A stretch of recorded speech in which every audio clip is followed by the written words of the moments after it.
Bien, donc pour ce soir, la société des échanges, donc l'occasion de réfléchir ensemble sur un terme qui a priori ne nous pose pas beaucoup de questions, un terme banal qui n'a rien de particulièrement technique et qui pourtant aura sans doute de quoi nous donner à penser. Il s'agit donc du terme société. Pour quelqu'un de notre époque, pour un occidental de la fin du XXe siècle, au début du XXIe siècle, il me semble qu'il y a une sorte de double lieu commun qui structure nos représentations de la société à partir d'un imaginaire global que j'appellerais l'imaginaire libéral.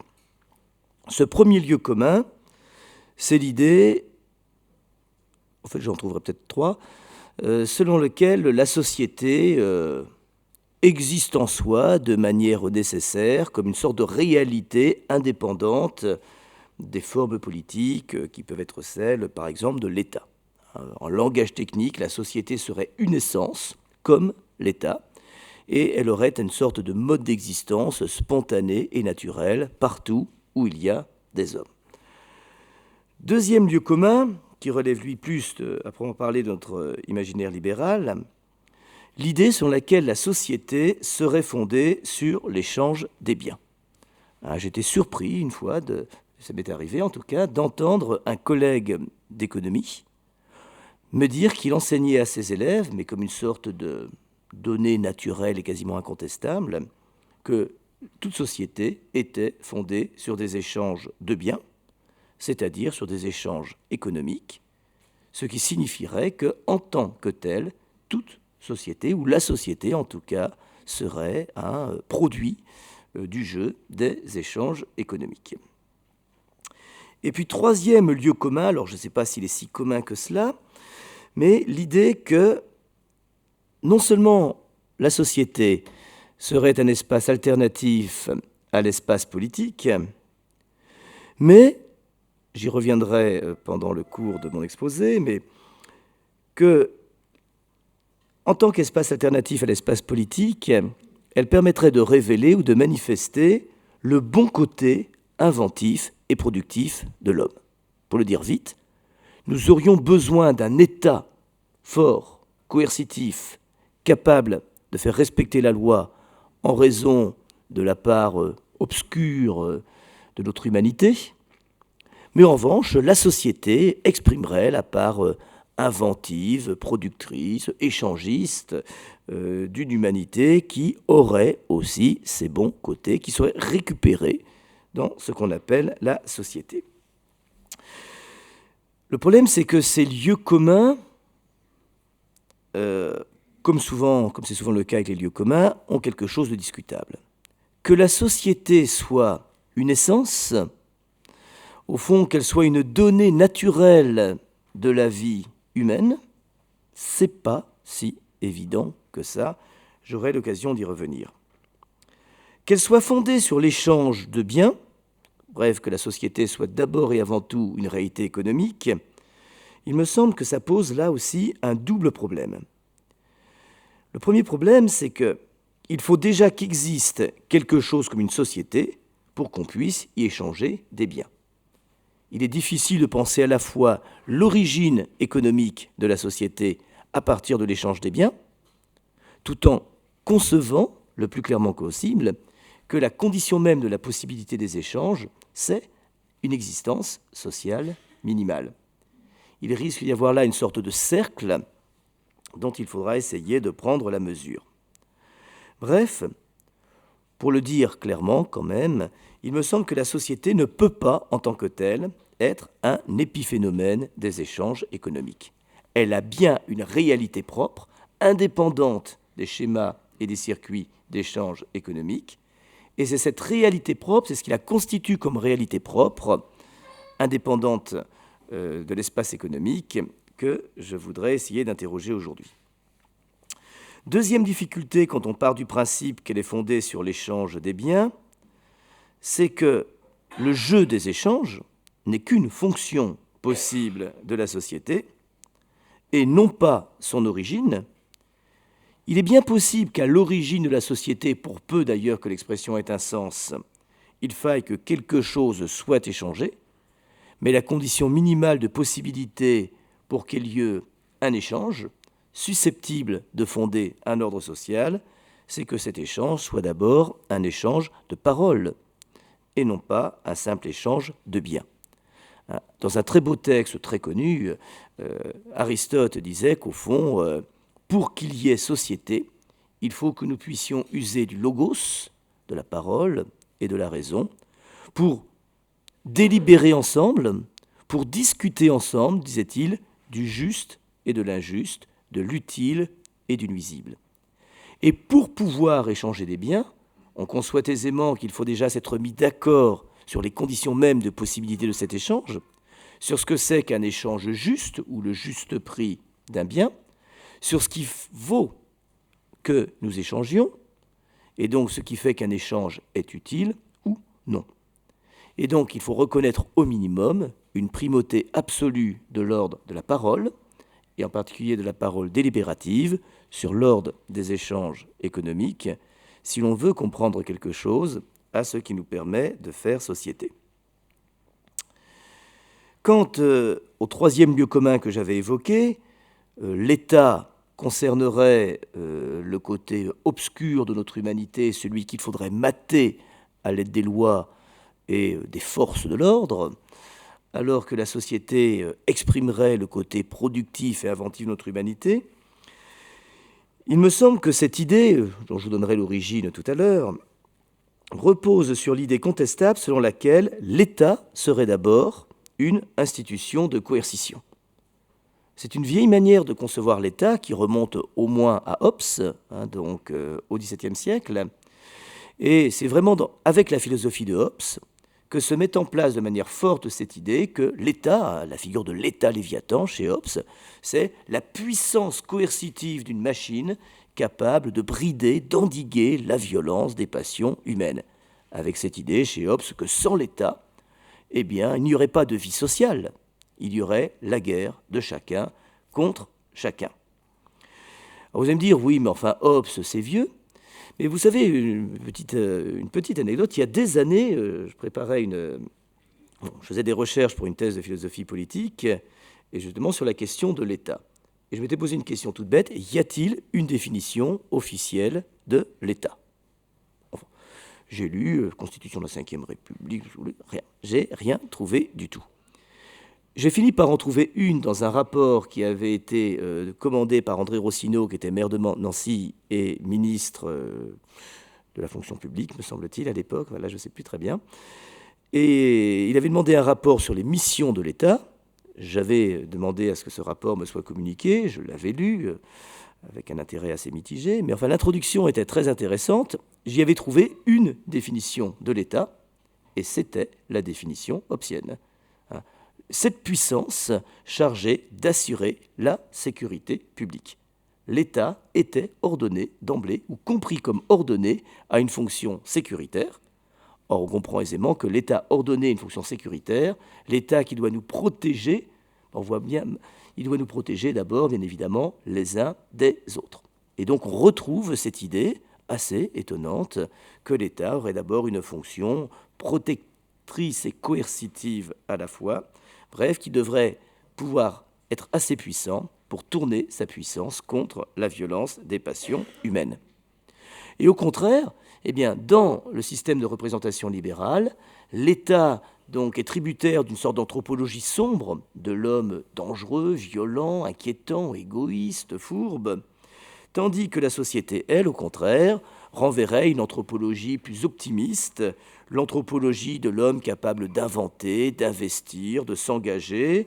Bref, la société serait, face à l'État, un espace libertaire ou libéral, comme vous voulez, un espace où l'homme pourrait faire valoir, faire droit à la liberté qui est la sienne, alors qu'en tant que citoyen, il serait d'abord assujetti aux lois de l'État. Alors cette façon d'opposer État et société est assez classique pour certaines formes de la pensée libérale. Il me semble que, malgré tout, cette opposition entre État et société, entre coercition et liberté, si vous préférez, ne va pas de soi. J'aurai l'occasion de le dire, mais pour les Grecs, par exemple, la proposition juste était exactement la proposition contraire. L'espace politique était l'espace de la liberté, et ce que nous, on appellerait l'espace social, était pour eux l'espace de la privation de liberté.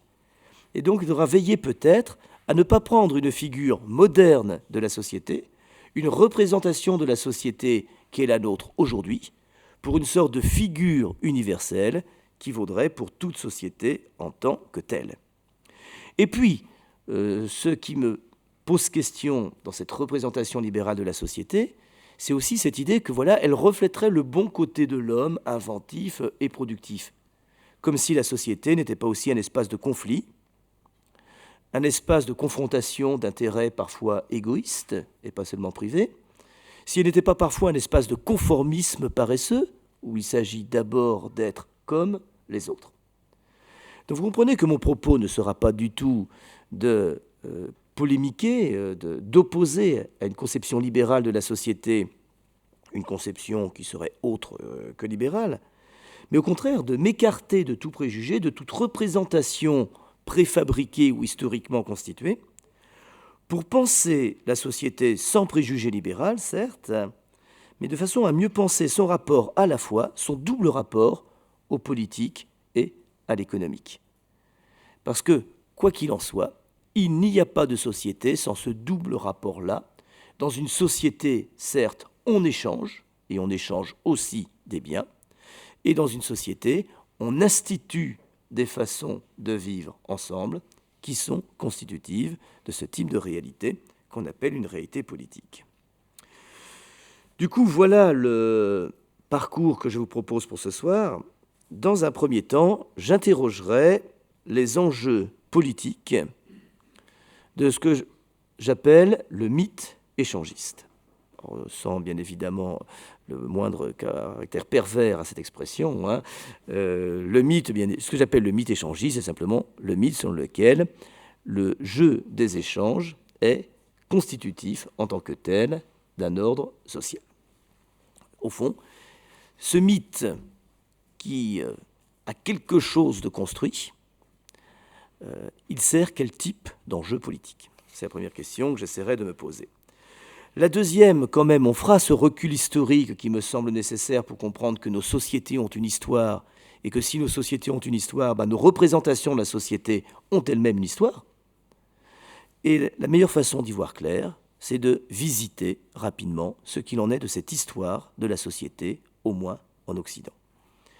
Et puis, dans un troisième temps, j'interrogerai les vicissitudes de la société, ses limites, pour essayer de jeter sur elle un regard non pas désabusé, mais en tout cas un regard non prévenu, un regard qui ne soit pas un regard cynique, mais qui permette simplement de la mettre à la place qui est la sienne, de la regarder autant que possible pour ce qu'il est, pour ce qu'elle est, ni pour chanter ses louanges, ni au contraire pour la discréditer complètement, mais pour reconnaître que ce qui fait de nous les membres d'une société n'est pas la totalité de ce qui fait de nous des hommes. Donc, premier mouvement de ma réflexion, premier temps de ma réflexion, le mythe échangiste, comme je l'ai appelé, ce qui apparemment en amuse certains parmi vous, et ses enjeux politiques. Donc le mythe échangiste, je vous l'ai dit, enfin ce que j'appelle ainsi, ce n'est pas du tout une appellation d'origine contrôlée, c'est l'idée selon laquelle l'espace social est structuré par le jeu des échanges de biens. La forme la plus ancienne de ce mythe, la plus ancienne que je connaisse en tout cas, bien évidemment, on la trouve chez Platon, au 2e livre de la République, chez un philosophe, donc. Et Platon écrit ceci: « Ce qui donne naissance à une cité, c'est l'impuissance où se trouve chaque individu de se suffire à lui-même. » L'idée, au fond, que nous avons des besoins qui dépassent les limites des possibilités qui sont les nôtres. Des besoins économiques, des besoins sociaux, des besoins de types différents. Nous avons besoin de chaussures, de vêtements, de maisons. Nous avons besoin de cultiver, nous avons besoin de chasser, nous avons besoin de voyager. et nos besoins sont si nombreux, si complexes et si variés, c'est ce que semble vouloir nous dire Platon, que chacun pour soi serait strictement incapable de satisfaire l'ensemble des besoins proprement humains qui sont les siens. Autrement dit, la multiplicité de nos besoins entre en conflit, en contradiction, en tension en tout cas, avec la limite de nos compétences. Et donc, semble dire Platon, quelle est la solution de ce problème ?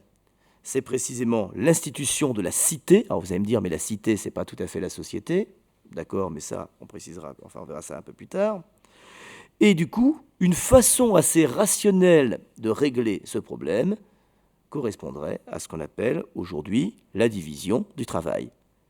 Faire en sorte que, non pas que chacun fasse pour son propre compte tout ce qui est nécessaire à la satisfaction de ses besoins, coudre, chasser, fabriquer, tisser, vendre, négocier, ou tout ce que vous voulez, mais que chacun se spécialise, mais à partir du moment où chacun est spécialisé dans une activité particulière, se crée un système d'interdépendance mutuelle et réciproque qui, pour Platon, est à l'origine de la cité elle-même.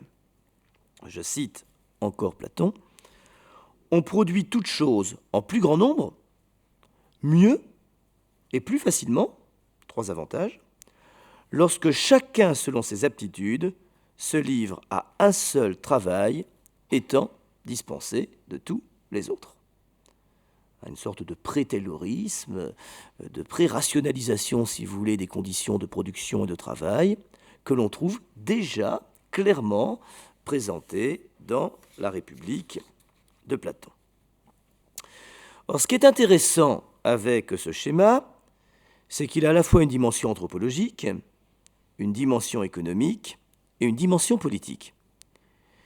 Il a une dimension anthropologique parce qu'il met en évidence à la fois la faiblesse de l'homme, aucun homme livré à ses seules forces ne dispose des moyens de satisfaction de la totalité de ses besoins, et cette faiblesse de l'homme, au niveau anthropologique, vient donc buter, encore une fois, justement, sur cette multiplicité de ses besoins. C'est cette tension entre des besoins illimités et une faiblesse constitutive qui rend nécessaire l'institution de ce que Platon appelle la cité.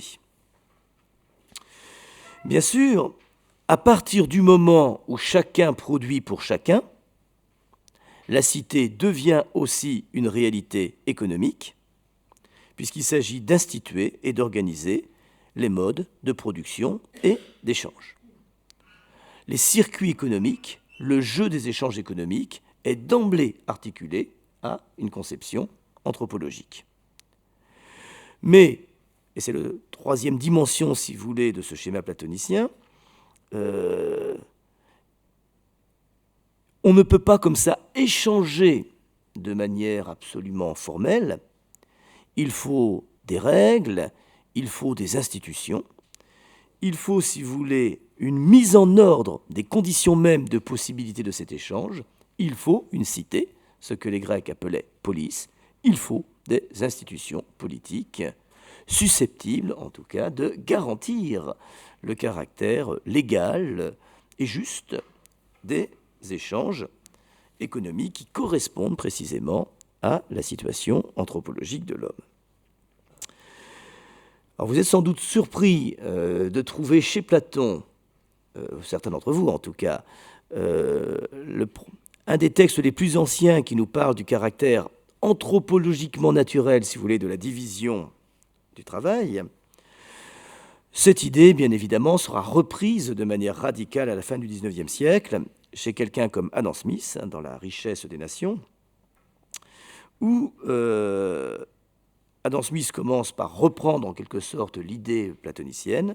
L'homme, écrit-il, a presque continuellement besoin du secours de ses semblables. Cette idée, au fond, que anthropologiquement, il faut prendre acte d'une fragilité, d'une faiblesse de l'homme, qui nous oblige à reconnaître qu'un homme seul ne peut jamais se suffire à lui-même, et que par conséquent, nous sommes anthropologiquement et non pas simplement économiquement, interdépendants les uns des autres. Ou plutôt, notre interdépendance économique est l'expression même d'une interdépendance plus fondamentale, qui est une interdépendance anthropologique. Ce qui va changer avec Adam Smith, un des pionniers de la pensée libérale, ce qui va le distinguer assez radicalement de Platon, c'est que pour Adam Smith, chaque homme est en même temps naturellement égoïste. La tension, elle est là. Chez Platon, la tension était entre des besoins illimités et des potentialités productrices limitées. Chez Adam Smith, la tension est entre un besoin d'autrui, une interdépendance structurelle, mais un égoïsme tout aussi structurant. C'est-à-dire que l'homme est ce vivant, pour Adam Smith, qui incline naturellement à privilégier ses intérêts aux dépens de ceux d'autrui. Du coup, la conséquence de cette tension, j'ai besoin d'autrui, mais en même temps, j'éprouve le désir naturel de privilégier mes intérêts à ceux d'autrui. Eh bien, la conséquence de cette tension est celle-ci, je cite encore Adam Smith, un texte très célèbre, très connu, ce n'est pas de la bienveillance du boucher que nous attendons notre dîner, mais du soin qu'il apporte à ses intérêts. Nous ne nous adressons pas à leur humanité, mais à leur égoïsme. C'est-à-dire que Adam Smith, ou dans la conception smithienne de la société, l'égoïsme n'est pas un frein ou un obstacle dirimant à la vie sociale, puisqu'à partir du moment où chacun a conscience de son égoïsme et où chacun a conscience de ses intérêts, la vie sociale demeure possible sous la forme d'une sorte de jeu de masques. Si je veux qu'autrui me fasse du bien, je sais très bien, en régime social, que ce n'est pas à sa bienveillance que je dois m'adresser, à son altruisme, à sa générosité, mais à la claire conscience qu'il prend à satisfaire lui-même ses propres intérêts. Quand je vais chez mon boucher chercher un steak, il y trouve son compte parce qu'il sert ainsi ses intérêts, et j'y trouve le mien parce que, bien évidemment, je sers ainsi mes propres intérêts. Donc, dans cette représentation smithienne de l'ordre social, si la société a quelque chose de naturel, c'est parce qu'elle est requise par la nature égoïste d'un homme qui ne peut pas satisfaire seul ses besoins et qui est donc obligé de compter sur autrui, et qui entre dans les circuits d'échange, bien évidemment, par intérêt. Or, pour Adam Smith, c'est encore plus clair que chez Platon, c'est ceci qui fonde l'espace social. L'espace social est naturellement institué par le jeu même d'échanges anthropologiquement nécessaires, l'homme étant ce qu'il est, à la fois égoïste et dépendant d'autrui. Et donc, la société a bien, pour Adam Smith, une origine économique. Et elle se forme, se constitue, s'institue, se diversifie, à partir précisément des stratégies particulières par lesquelles chacun veille à satisfaire ses intérêts bien compris. Et on retrouve, si vous voulez, l'idée platonicienne, je cite, c'est cette même disposition à trafiquer. Or, on dit toujours trafiquer dans les traductions françaises. Bon, dans le texte anglais, c'est tout trafic, simplement. Ça n'a pas de sens, si vous voulez, on n'est pas dans les narcotrafiquants, quoi. Ça a un sens simplement commercial. Hein, c'est l'échange économique, c'est la vente, c'est le commerce, bien évidemment. Hein. Donc, c'est cette même disposition à trafiquer, c'est la traduction la plus fréquente, qui est à l'origine de la division du travail et, par conséquent, de la société elle-même. Alors, avec Adam Smith, ce que l'on voit se constituer dans le paysage intellectuel occidental, c'est bien une conception libérale de la société. Et cette conception libérale de la société implique un partage assez net des rôles entre ce qui relève de l'autorité de l'État d'un côté et ce qui relève des fonctions de la société de l'autre côté. Et c'est vraiment à partir de cette conception libérale de la société qu'on va être amené à considérer que l'État prend en charge le mauvais côté de l'homme. Le côté égoïste, menteur, intéressé. Et l'homme étant menteur, égoïste et intéressé, eh bien, il doit pouvoir être soumis à des lois qui vont lui permettre en quelque sorte de cadrer son égoïsme et ses intérêts privés. Et bien évidemment, ces lois n'ont d'efficacité, dans cette perspective libérale, qu'à condition d'être garanties par la puissance coercitive de l'État. Sans un État assez fort pour pouvoir garantir globalement le respect de la loi, eh bien, la loi elle-même serait lettre morte. Donc, pour cette conception libérale de l'État, voilà ce que l'État doit prendre en charge. Sous-entendu, l'homme cadré par la puissance coercitive de l'État, c'est la liberté laissée au jeu des échanges et au jeu des échanges sécurisés par la même.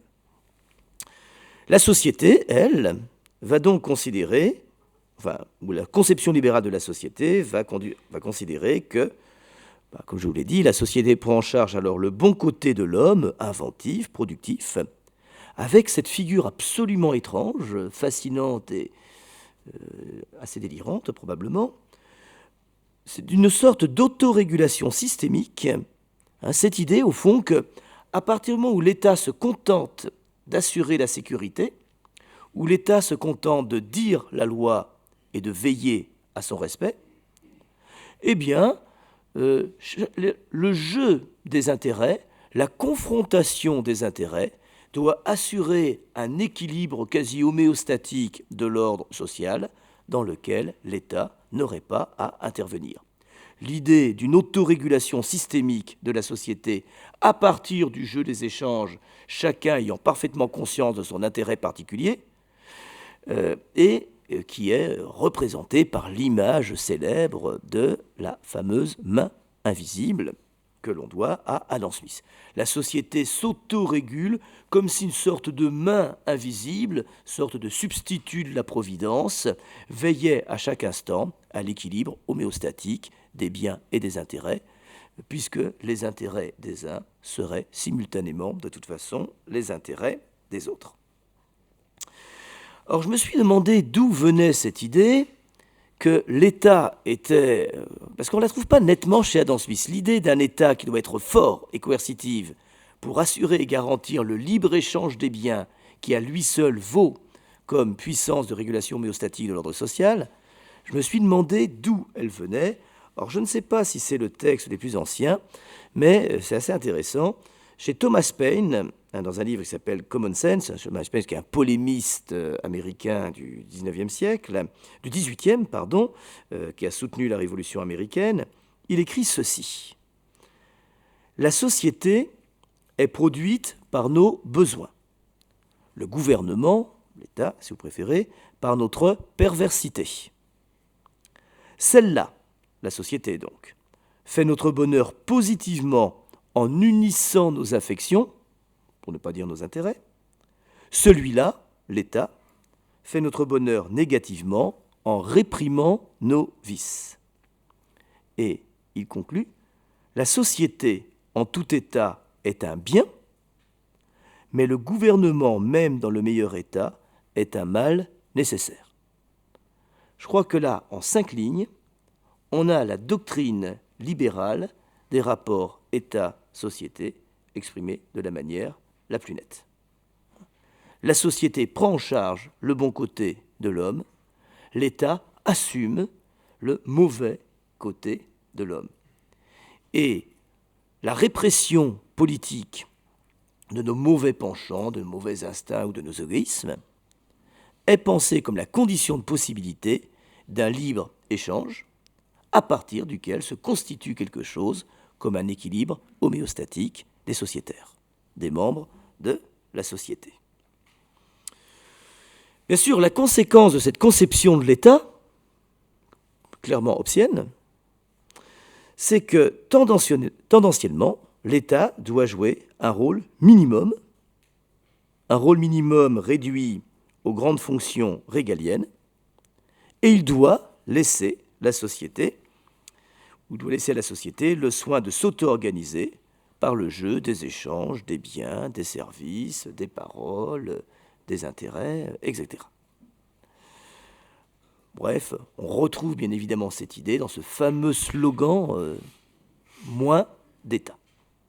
Moins il y a d'État, selon cette conception libérale de la société, plus la société peut librement s'auto-organiser.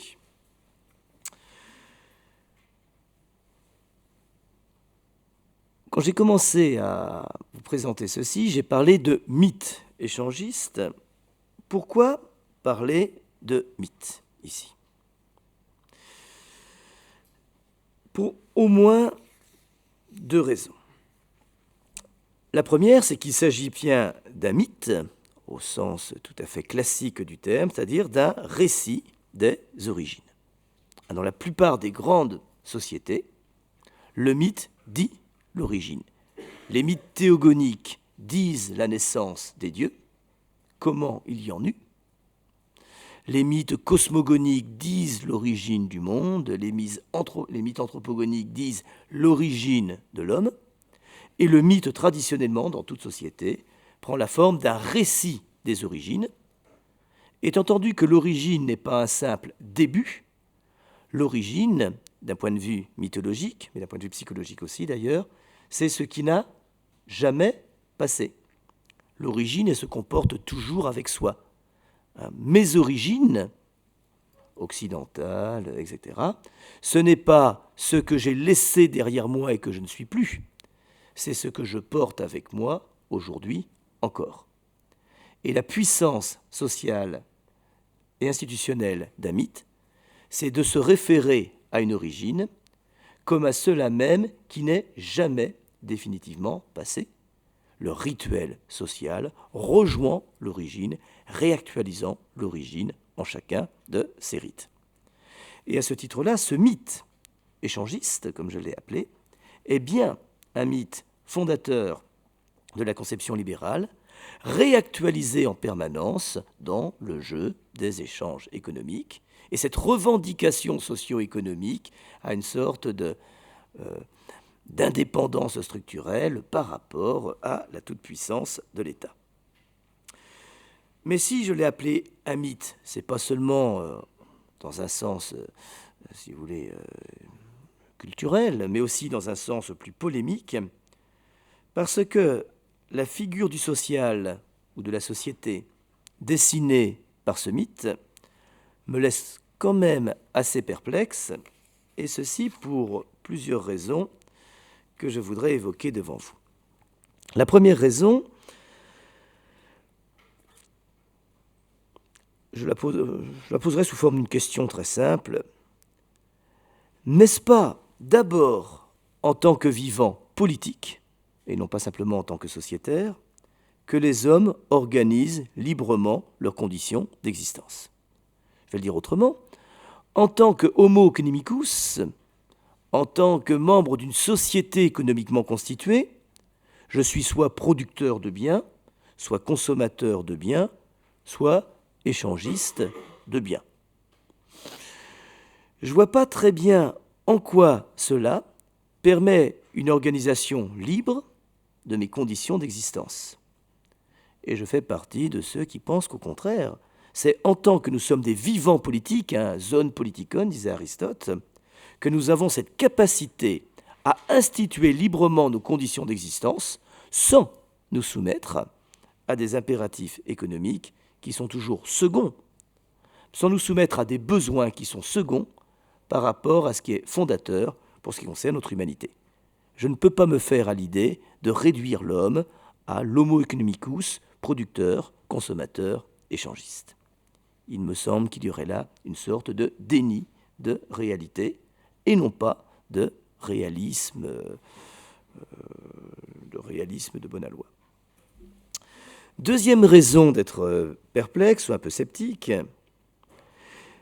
je l'ai évoqué rapidement en introduction, mais est-il vrai que la société présente le bon côté de l'homme?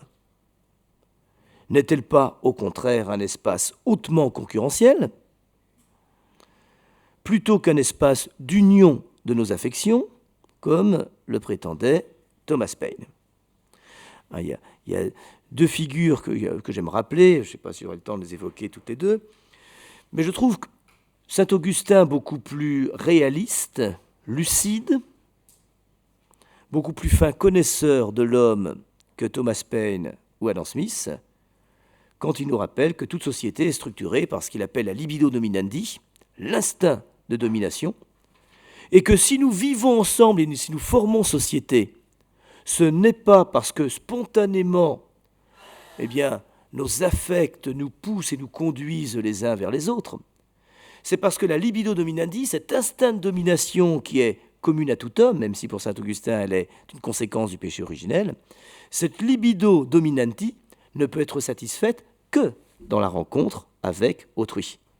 Je ne peux satisfaire mon besoin d'être reconnu comme supérieur, ou en d'autres termes, je ne peux satisfaire mon désir de reconnaissance, que là où précisément d'autres le reconnaissent, d'autres qu'il s'agit bien de préserver et de conserver, et l'espace social à ce titre-là serait l'espace de préservation d'autrui en vue de la satisfaction de ma propre libido dominandi.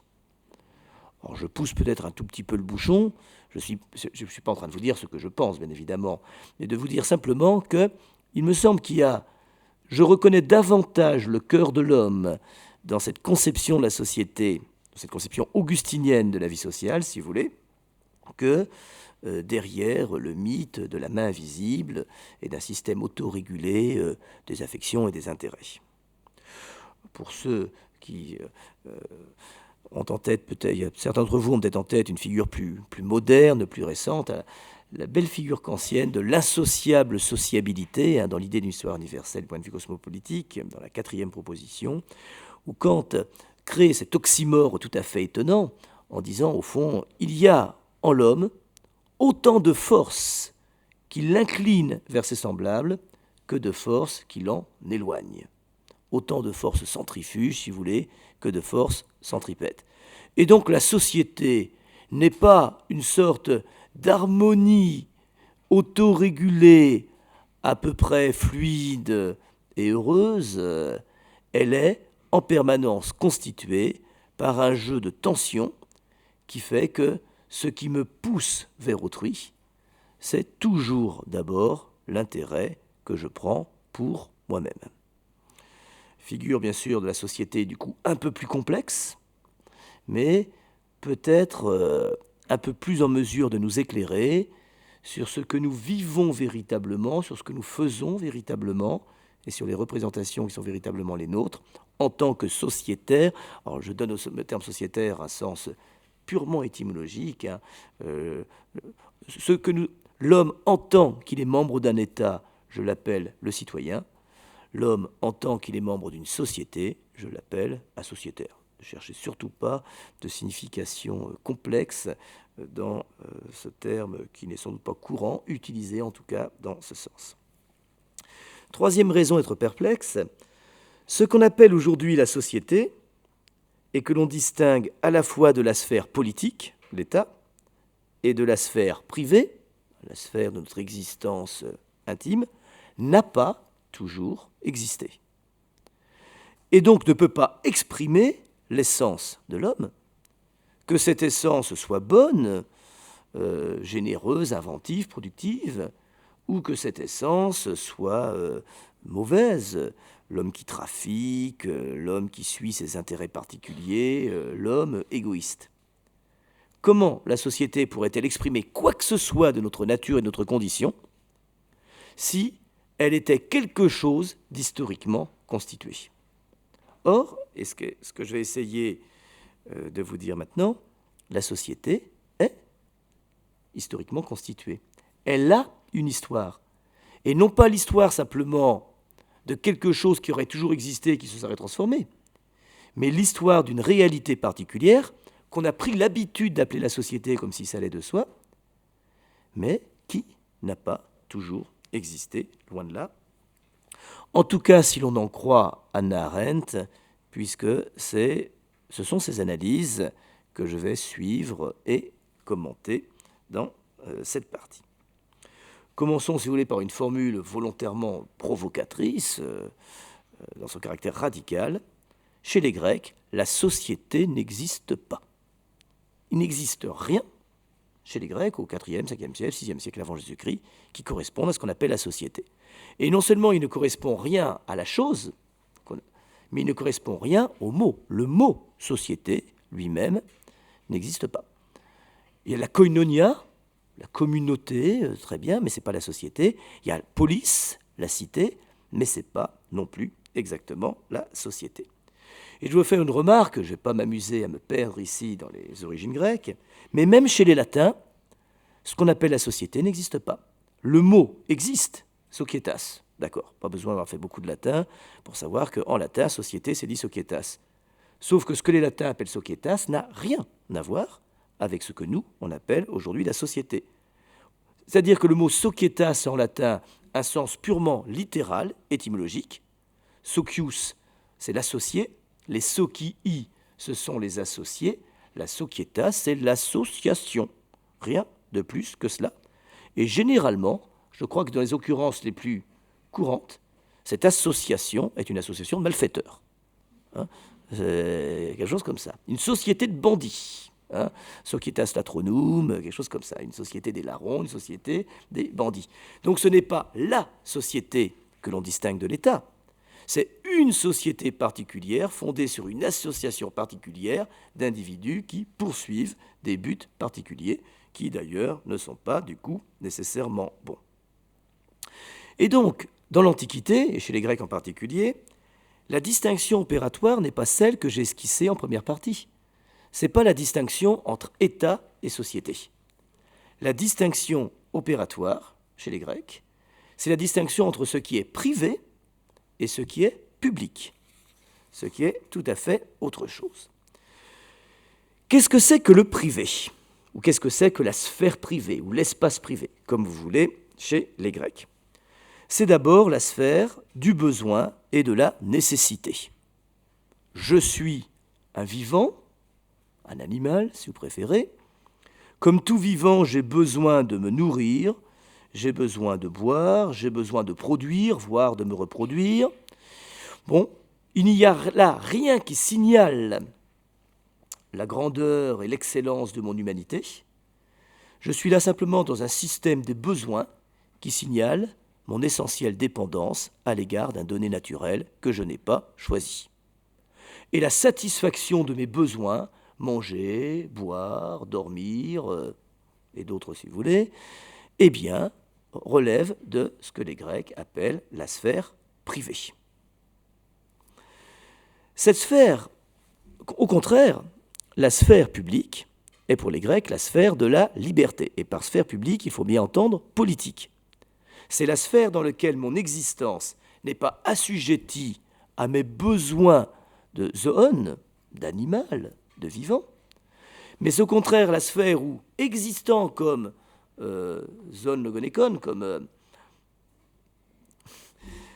un vivant qui dispose de la raison, je peux réfléchir avec d'autres, délibérer avec eux pour ce qui est juste, pertinent, bon, souhaitable. Et ce qu'il s'agit de réaliser ne relève plus de la satisfaction de mes besoins, mais de ce qui permet d'augmenter la conscience que j'ai de ma propre humanité. Il s'agit de savoir quel temple et à quel on va construire pour les dieux. Il s'agit de savoir comment on va organiser le jeu des votes, des élections, comment on va répartir les charges électives ou aléatoires. La politique est donc bien pour les Grecs l'espace de la liberté. C'est en tant que citoyen, politesse en grec, que je fais l'expérience d'une liberté authentique qui coïncide exactement avec la libre expression de mon pouvoir de penser, de réfléchir, de parler, de délibérer avec d'autres. Ce n'est pas en tant qu'individu privé. Donc, l'espace privé, la sphère privée, est la sphère où je satisfais mes besoins sur un plan qui est celui de la nécessité. La sphère publique ou politique est pour les Grecs cette sphère de la liberté, où libéré des contraintes de la production, de l'échange et de la consommation, c'est capital ça, je peux exister sur un plan alternatif qui est celui de mon investissement rationnel et politique au service de la cité, de la collectivité des hommes. Deuxième distinction entre sphère privée et sphère publique chez les Grecs, la sphère privée est celle d'une rigoureuse inégalité.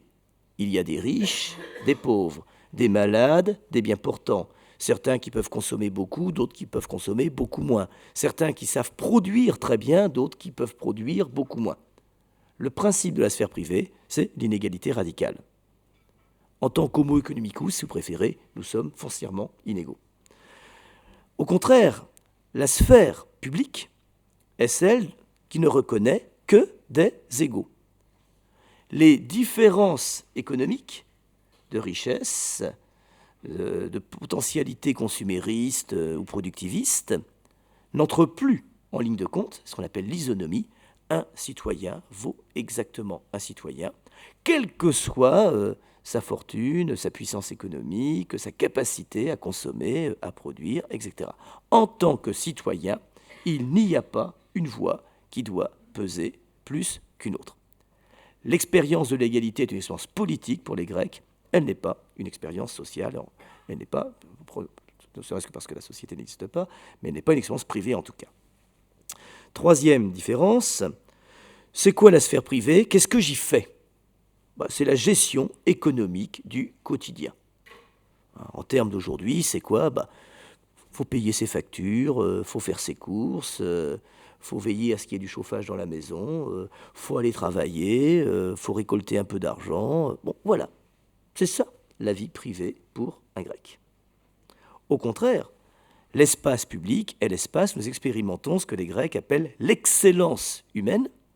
L'excellence arrêtait, que l'on traduit parfois par la vertu, ce qui est vraiment constitutif de notre humanité, pouvoir user notre raison, encore une fois, pour instituer ensemble des conditions d'existence aussi authentiquement humaines que possible, c'est-à-dire affranchies des contraintes économiques.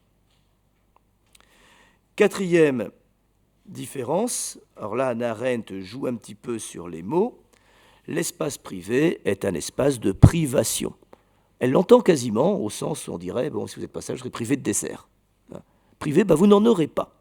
On est privé, dans l'espace privé, de ce qui constitue l'essentiel, le plus noble et le plus élevé de notre humanité. Alors que l'espace public est une réalité positive et plénière, où nous pouvons faire l'expérience, au contraire, de ce qu'il y a en nous de plus authentiquement humain. Et enfin, dernière différence, l'espace privé est un espace honteux, porte fermée, volet clos, voilà, on ne s'exhibe pas en train de manger, de boire, de dormir, de faire nos besoins, de satisfaire nos besoins, voilà. Alors qu'au contraire, l'espace public est l'espace de l'honneur, il est ce qu'il faut montrer, il est l'espace où on va montrer précisément les qualités remarquables dont a pu faire preuve tel individu qui a consacré son énergie, son talent, son pouvoir d'agir à ce qui fait croître l'homme et à ce qui est ordonné au bien commun. Donc voilà ce que les Grecs connaissaient. Rien qui s'appelle la société, mais simplement une distinction entre la sphère privée et la sphère publique.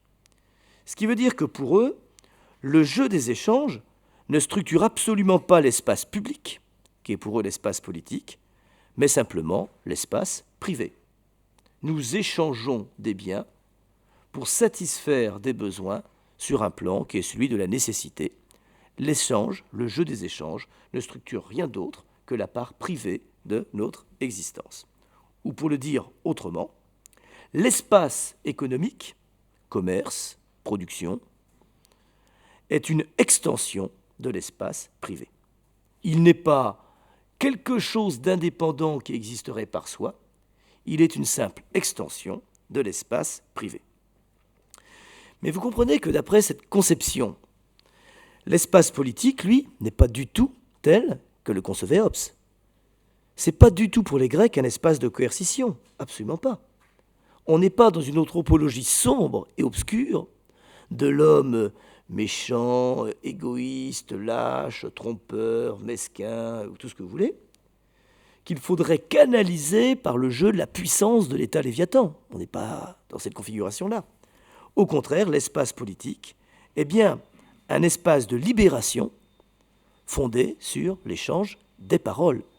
Ce qui nous libère de notre dépendance à l'égard des nécessités vitales de notre existence animale, c'est la capacité que nous avons à nous parler les uns aux autres pour essayer, par la parole, de convenir ensemble, aussi rationnellement que possible, de ce qui est bon pour tous, de ce qui constitue le bien commun.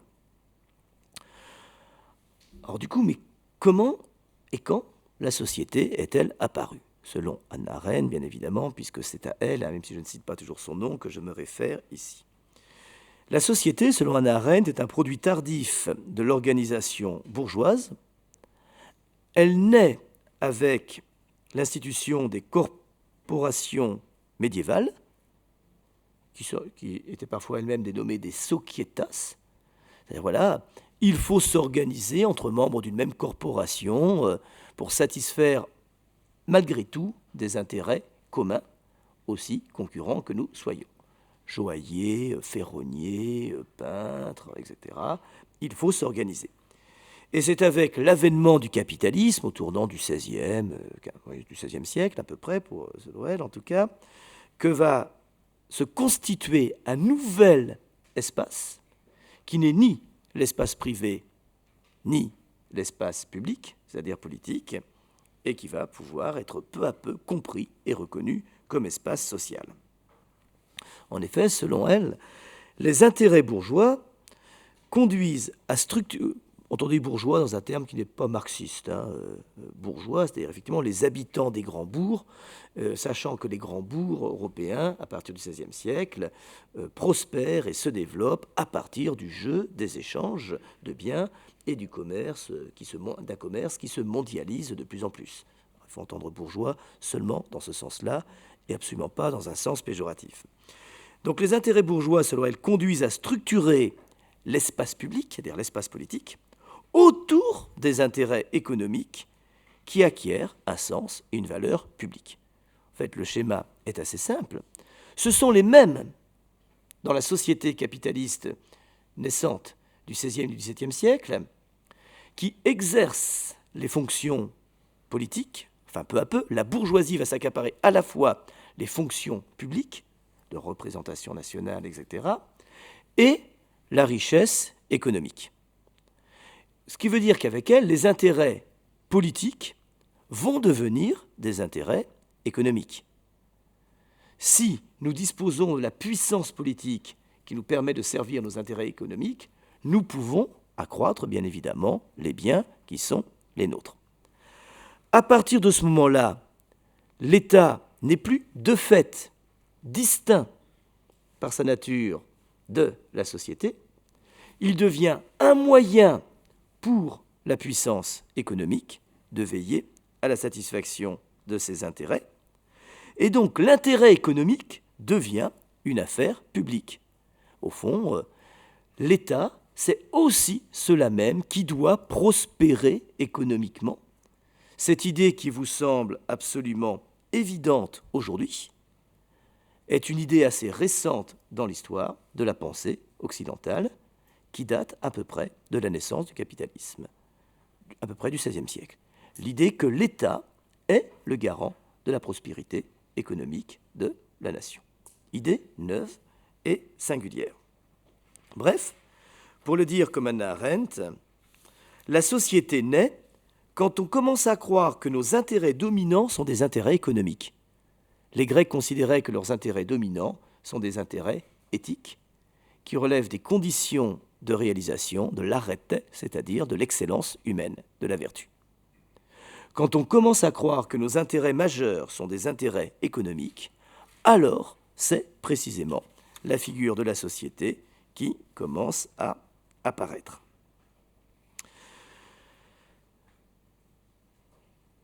Ce qui revient à dire que la société naît quand on fait de l'échange de biens marchands et de la satisfaction des intérêts privés le principe constitutif de la coexistence des hommes.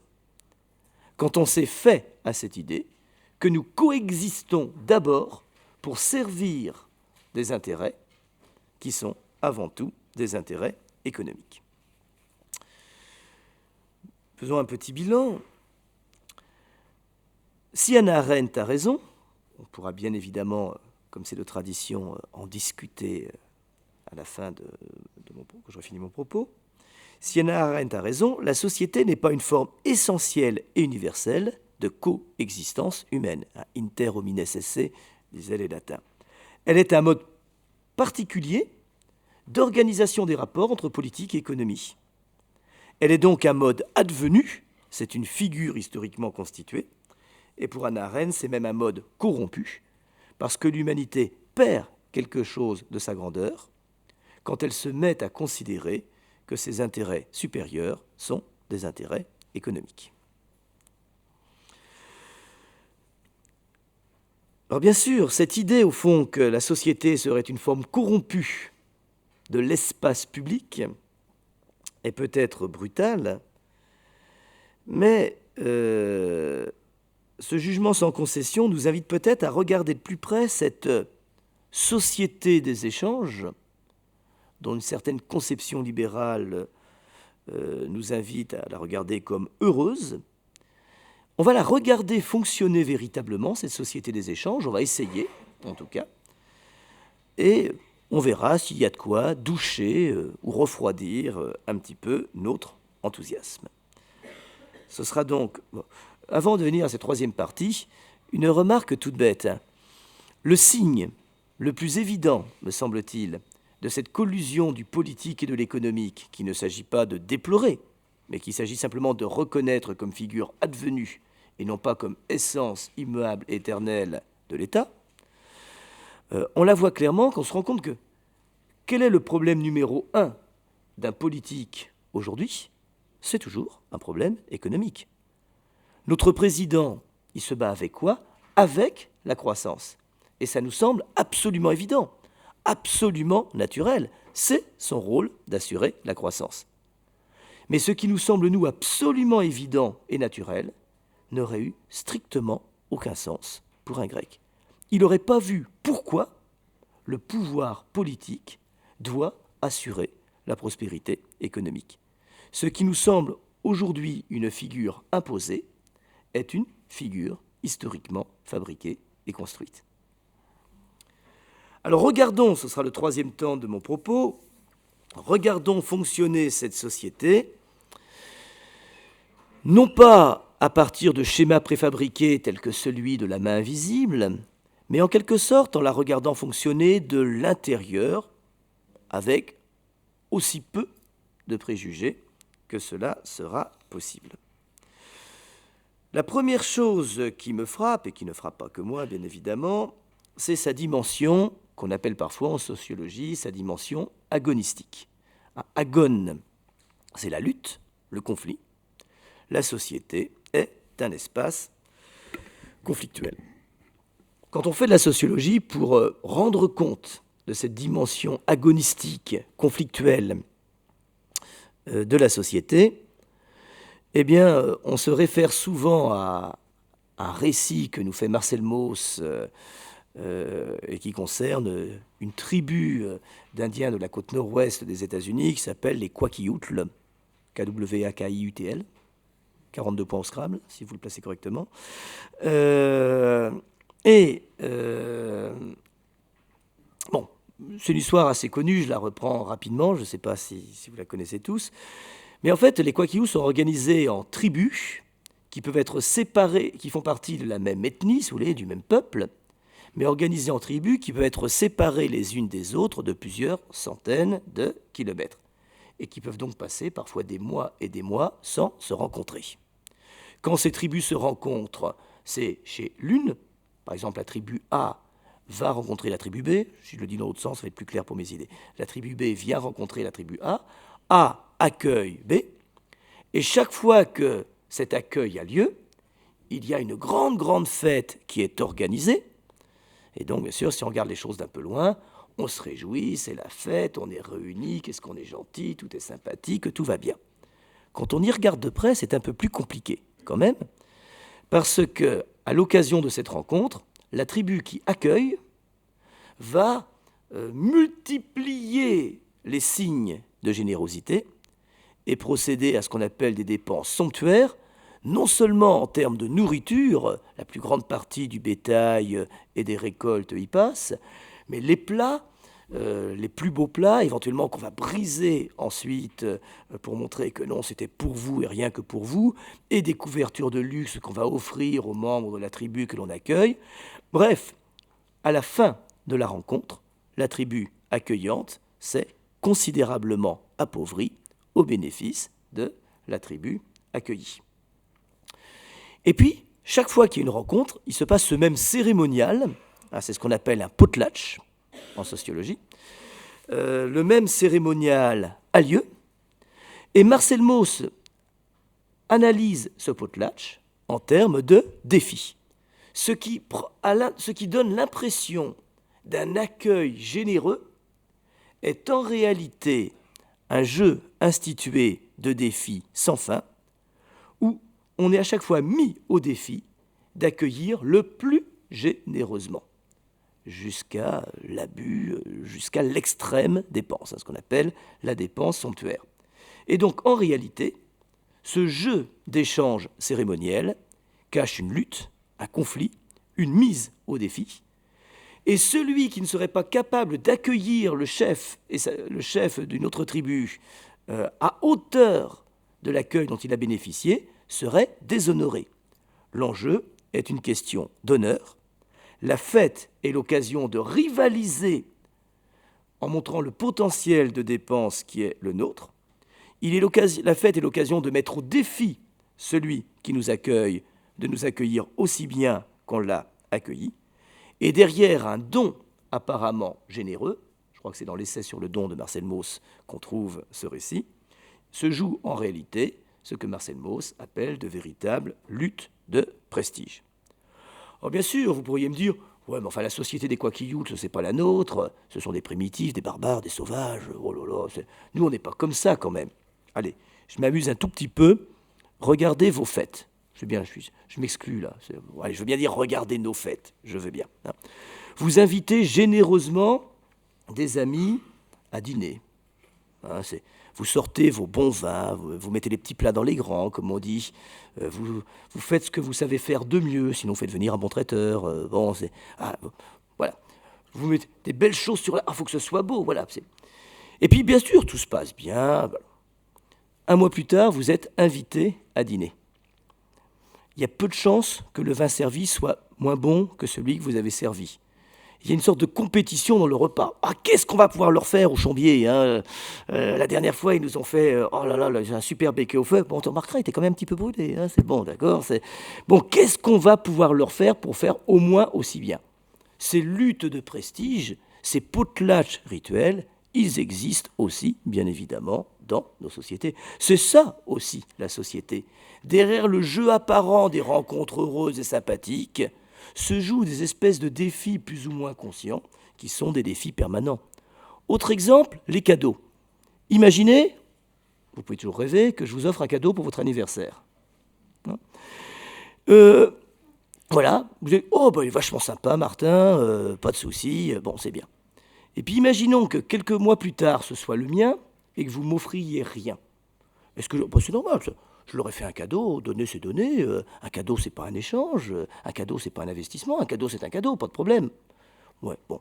En réalité, il y a peu de chances qu'on soit quand même un petit peu vexé si celui à qui on a offert un beau cadeau nous offre pas de cadeau. Ou alors si celui à qui on a offert une Maserati nous offre, je sais pas moi, un Kinder Surprise, vous aviez, ou ce que vous voulez. Mine de rien, Bien sûr, vous n'êtes pas obligé de l'avouer là devant moi publiquement, je ne vous demande pas une confession, hein. Mais mine de rien, je crois que si n'importe lequel d'entre nous regarde en lui-même, il découvrira que sa vie sociale, eh ben, elle tient un peu à ça quand même, hein.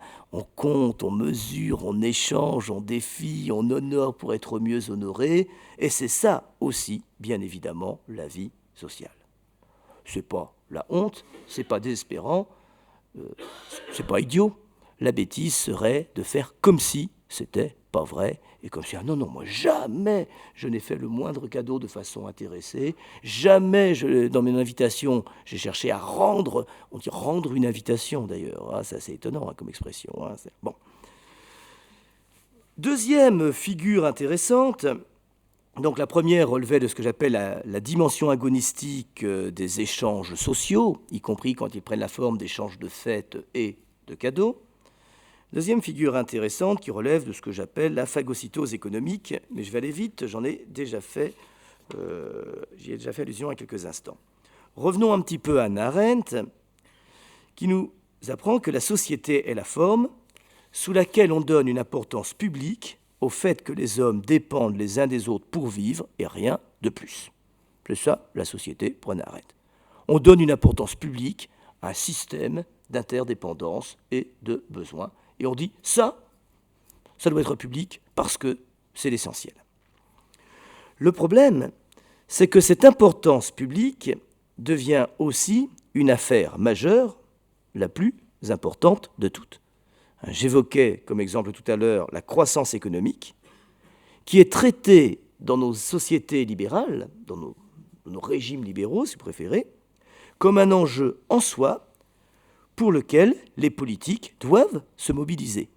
Je peux toujours m'amuser à faire le malin en disant c'est curieux quand même que nos politiques soient obsédés par la croissance économique, mais si un politique venait s'adresser à vous en disant écoutez, je vais être franc, la croissance économique, je m'en fous complètement, je ne pense pas que ça vous ferait très très très plaisir et que vous le trouveriez très responsable. C'est devenu une sorte de figure obligatoire, de représentation obligatoire, d'engagement obligatoire. Mais en même temps, ce qui nous semble évident met en évidence une distorsion profonde avec ce que les Grecs appelaient politique. Nous avons admis comme allant de soi que la politique soit annexée par l'économie.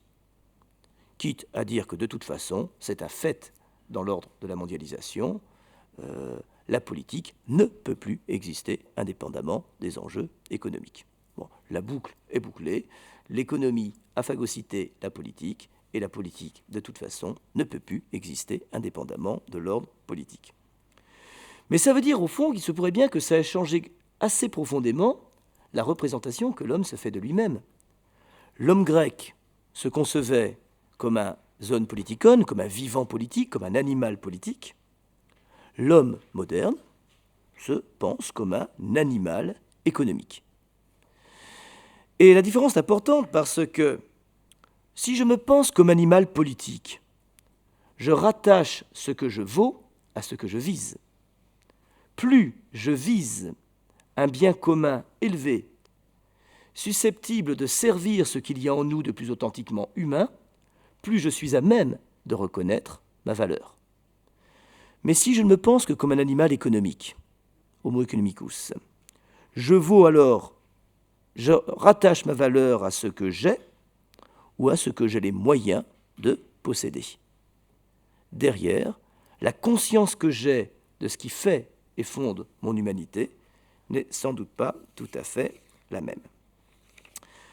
Troisième figure pour penser cette société qui est la nôtre, le poids des intérêts. L'intérêt est devenu le premier moteur de la vie sociale, mais cet intérêt n'est pas d'abord l'intérêt commun que nous avons à cultiver l'excellence humaine, par exemple, mais l'intérêt particulier de chacun d'entre nous affronté à d'autres intérêts particuliers. Qu'est-ce que je veux dire? C'est qu'on me dit parfois, mais non, toute société particulière a des intérêts communs, puisque ceux qui ont les mêmes intérêts font société. Si j'ai intérêt à jouer au football le dimanche matin, je m'inscris avec d'autres au club de foot de mon village. Si j'ai des intérêts économiques, je m'associe avec ceux qui ont les mêmes intérêts économiques que moi. Mais vous comprenez que ce ne sont pas là des intérêts communs. Ce sont des intérêts particuliers partagés, ce qui n'est pas tout à fait la même chose. Des intérêts communs au sens propre seraient communs en sens qu'ils seraient communs à tout homme, indépendamment de la nature particulière de ses intérêts particuliers. Or, je suis parfois assez surpris qu'on appelle intérêts communs des intérêts particuliers qui sont simplement partagés par plusieurs, qui se trouvent ainsi faire communauté. Ça ne me gêne pas qu'on le fasse, on peut les appeler intérêts communs. Mais il faut juste avoir conscience que le mot commun n'a pas du tout le même sens dans l'expression intérêt commun et dans l'expression bien commun. À moins d'entendre par bien un bien simplement économique, bien évidemment. Bon. Du coup, la société, ou nos sociétés, c'est quoi? C'est une façon de ménager des intérêts contradictoires. Nous n'avons pas tous les mêmes intérêts, et nous vivons socialement et politiquement pour essayer de faire en sorte que nos intérêts soient les mieux ménagés possibles. Je prends un exemple tout bête, j'étais assez naïf il y a quelques années pour avoir été totalement surpris par ceci, puis je me suis rendu compte qu'au fond, ça n'a rien de surprenant. Dans le village que j'habite, peu importe, élections municipales, pas les dernières, c'était celle d'avant. Et puis quelqu'un que j'aime beaucoup, un artisan du village très sympathique, pour qui j'ai la plus grande sympathie, vient me voir et il me dit « Oh, je veux faire une liste parce que... est-ce que tu viens avec moi ?» Je dis « Mais tu fais une liste pourquoi mais sans rougir du tout. Il m'explique qu'il a des terrains derrière son entreprise qui ne font pas partie on appelait ça encore le plan d'occupation des sols à l'époque, et que, du coup, ça fait quelques années qu'il essaye de faire en sorte, parce que ce serait vachement intéressant financièrement quand même, mais il me dit tout ça sans rougir, très, très, très sereinement et très, très tranquillement. Et que si, au moins, il entrait au conseil municipal, voir s'il devenait maire, ce serait vachement intéressant quand même, Et j'étais outré, bien sûr. Je lui ai dit, mais enfin, pas question, c'est pas ça la politique. Donc non, tu comptes pas sur moi et même pas sur ma voix d'ailleurs. Mais il comprenait pas. Et vraiment, j'ai compris qu'il y avait Vraiment, je crois qu'il voyait pas le problème. Et puis, d'une certaine manière, je crois que c'est lui qui avait raison. Enfin, pas qu'il avait raison de le faire, c'est pas ça la question. Mais au fond, c'était bien un homme moderne. C'était bien un homo economicus. C'était bien quelqu'un qui pense son rapport à la politique à partir des intérêts particuliers qui sont les siens et qui ne voit pas au nom de comment on pourrait faire de la politique autrement. Et c'est ça aussi, nos sociétés. Et même quand on ne va pas jusqu'à la candeur naïve de ce monsieur, par ailleurs, que je continue à considérer très sympathique, au fond, est-ce qu'on ne vote pas toujours sur nos intérêts ? Est-ce qu'on ne vote pas pour celui dont les propositions fiscales seront les plus intéressantes pour nous ? Est-ce qu'on ne vote pas pour celui qui économiquement nous semble le plus solide et le plus rigoureux ? Et d'une certaine manière, est-ce que quand on fait ceci, ce n'est pas aussi, bien évidemment, nos intérêts que l'on sert, et d'une manière qui nous semble parfaitement légitime et parfaitement susceptible d'aller de soi ? Le problème, bien évidemment, c'est que dans cette société-là, qui est la nôtre, et que j'essaie de dépeindre devant vous, selon un schéma que vous êtes tout à fait libre, bien évidemment, de remettre en cause dans quelques instants, les plus forts sont ceux qui ont la capacité de faire valoir leurs intérêts comme les intérêts de tous. C'est pas grave d'avoir des intérêts privés, particuliers, et de les mettre en commun. Le problème, c'est que la force politique, c'est celle qui me donne le pouvoir de faire passer mes intérêts particuliers pour le bien commun. Et là, c'est déjà un peu plus sidérant. On retrouve ici, si vous voulez, une critique que Marx adressait à l'État lui-même, voilà ce qu'il appelait la société bourgeoise, en disant qu'au fond, l'État bourgeois, c'est cet État qui a le pouvoir de faire passer les intérêts de la classe dominante pour les intérêts de tous. À partir du moment où j'ai le pouvoir et la puissance économique, j'ai le pouvoir de faire passer mes intérêts économiques particuliers pour ce qui relève du bien de tous, auquel chacun, par conséquent, devrait être soumis. Et il est évident que dans ce cas-là, l'idée d'un bien commun ne peut plus faire sens. J'avoue que quand je parle de bien commun à des élèves de classe prépa, tout à fait généreux, bienveillants, prêts à me croire, prêts à me suivre probablement, mais je sens bien, et généralement il y a un doigt qui se lève, dit ouais, mais concrètement c'est quoi, hein, Et je suis touché par la question autant que la pose. Ce que j'en retiens, c'est que ça parle plus. Pour un grec, j'aurais eu des élèves grecs il y a 25 siècles, la notion de bien commun était non problématique, mais c'était clair. Ce sont ces biens qui ne sont pas des biens économiques et dans lesquels on reconnaît le pouvoir de faire grandir en chacun de nous ce qu'il y a de plus authentiquement humain.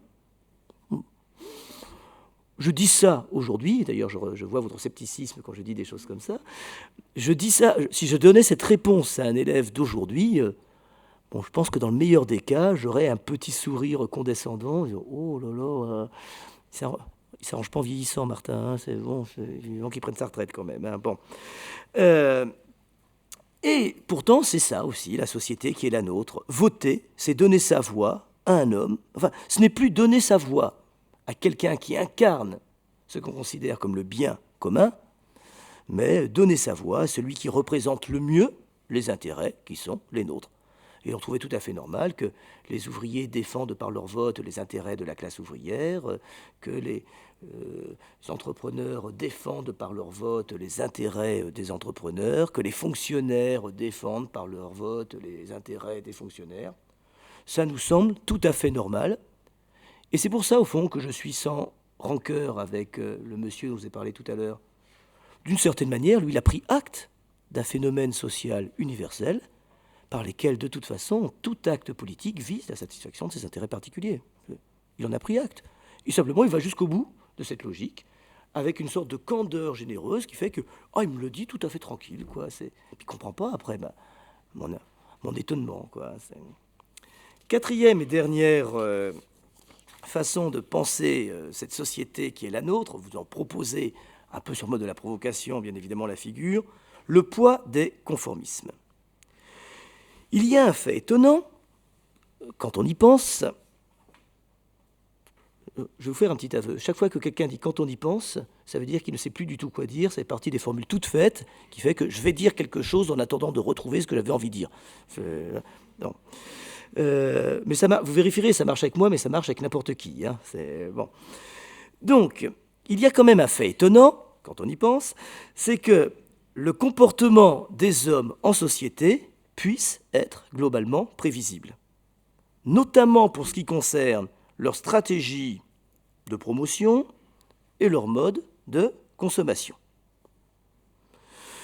D'ailleurs, il existe même, depuis que la société existe, une science particulière, qui est bien la science du comportement de l'homme en société, on l'appelle la sociologie, et qui est capable de prévoir statistiquement des achats, des comportements de consommation, des modes de production, des modes d'échange et des modes de comportement sociaux.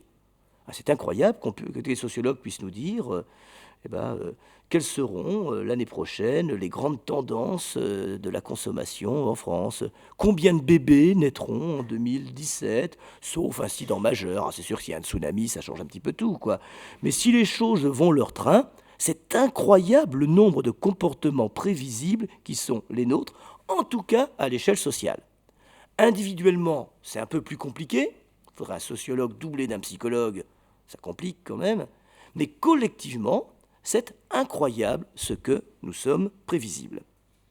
Bref, le fait même qu'il existe une science qu'on appelle la sociologie, pour laquelle j'ai la plus grande sympathie, je tiens à vous le dire, et même le plus grand intérêt, révèle la société comme une sorte d'espace de liberté illusoire dans lequel nos comportements, nos représentations, nos habitus, pour parler comme Bourdieu, seraient déterminés par notre place dans le système social.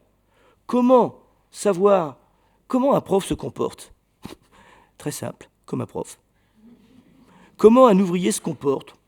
Très simple, comme un ouvrier. Quels sont nos goûts littéraires quand on est prof? Des goûts littéraires de prof. Quels sont nos goûts culturels quand on est un cadre supérieur?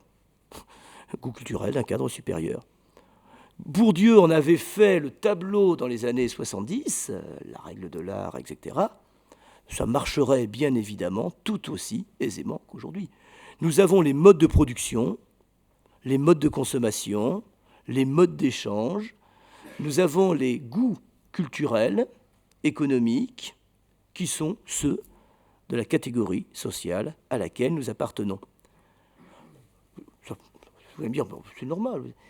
Ce qui est incroyable, c'est que ce soit si normal que ça, et qu'au fond, bon, oui, c'est quand même étonnant. Comment cela est-il possible? C'est la question que je voudrais poser.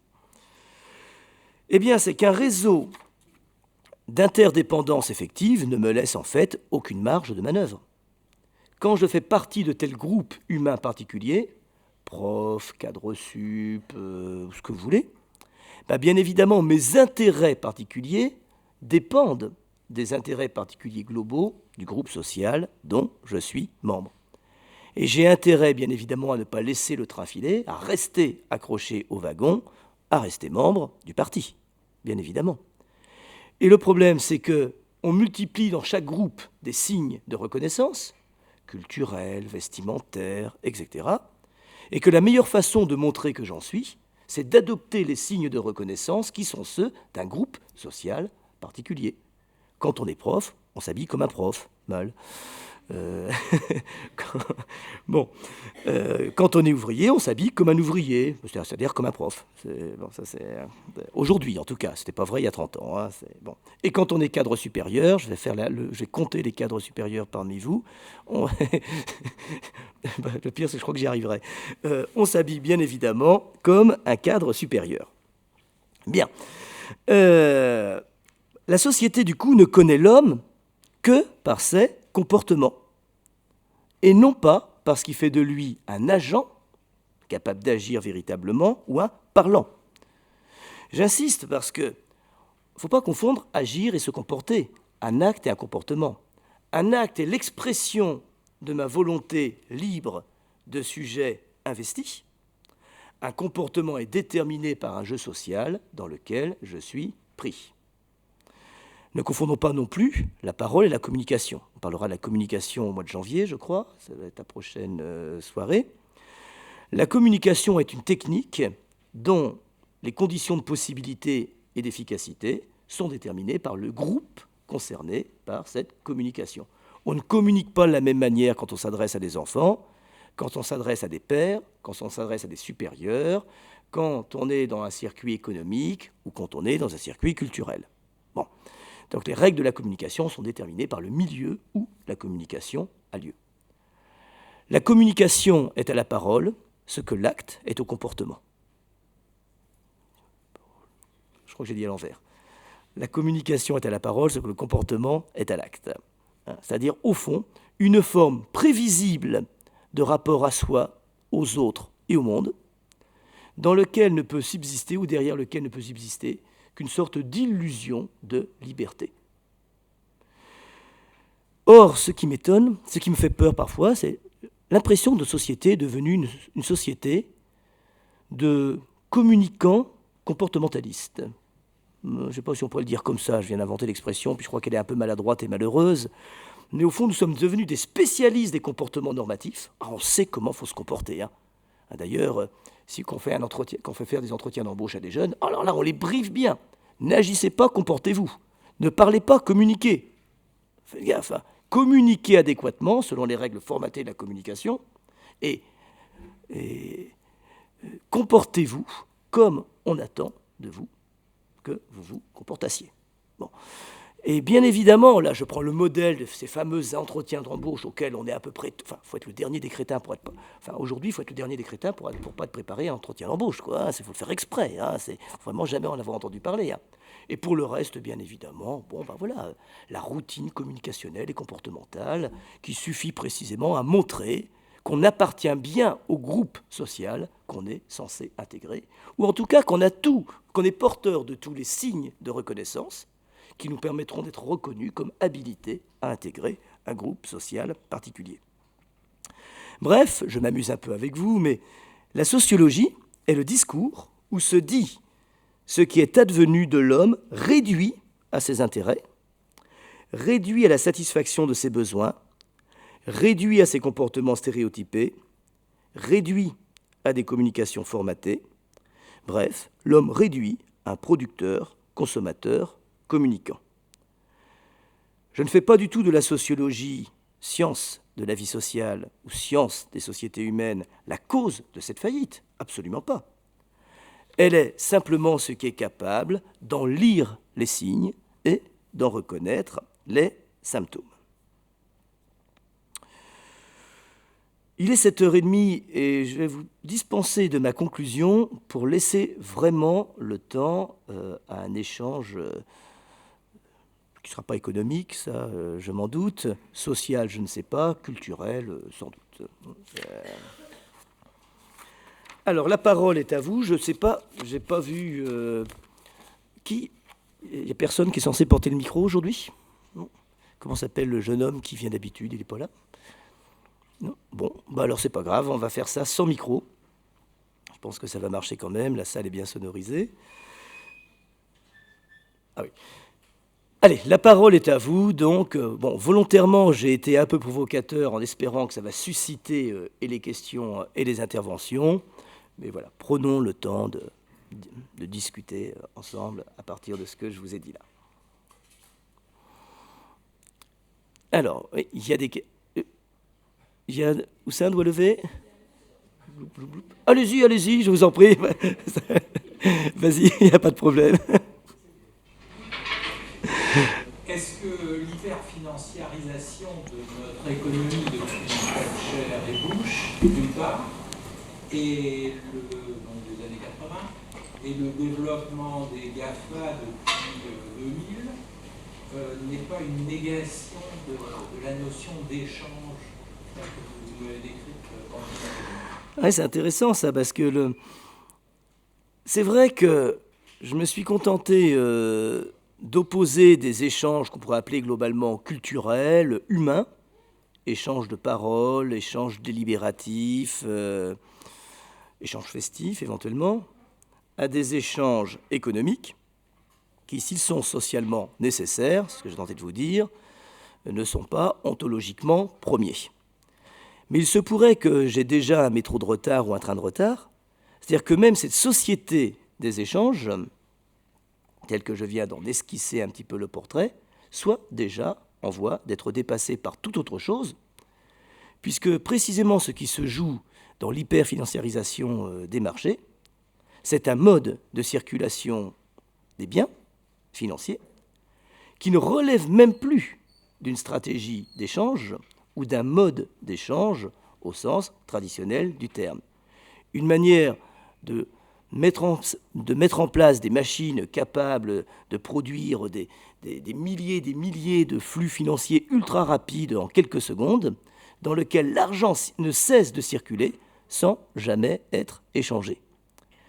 Et là, j'avoue que bon, vous me donnez ceci à penser, et la seule chose, oui, que ça évoque pour moi, c'est que du coup, cette société qui peut-être est en train de changer, pour le pire, le meilleur, j'en sais rien, hein, je ne suis absolument pas prophète, ni particulièrement pessimiste, pourrait nous offrir en tout cas la figure assez inédite d'un modèle social sans échange du tout.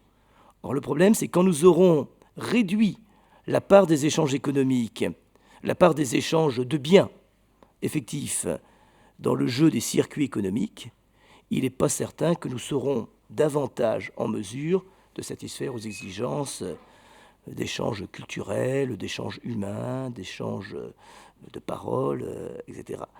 Donc ça, effectivement, l'hyperfinanciarisation ouvre la possibilité de penser une figure sans doute inédite et peut-être inquiétante.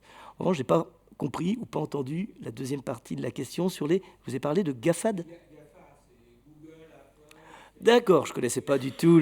Ah oui, ça c'est intéressant aussi, d'accord. Ah oui. Là, parce que ça met en jeu une nouvelle modalité d'échange apparent sur des réseaux qui sont, cette fois, des réseaux numériques.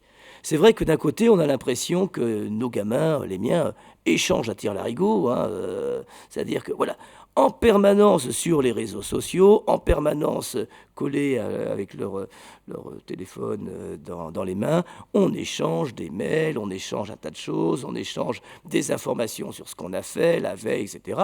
Et éventuellement, d'ailleurs, par ce jeu d'échange économique, on échange des biens, des sites marchands, ou directement, sans passer par les circuits économiques classiques, eh bien, des biens circulent, des biens d'occasion, un cadeau que je n'ai pas, un cadeau qui ne m'intéressait pas, que je remets sur quoi? Comment s'appelle cette espèce de site où on dépose ces cadeaux dont on ne veut plus.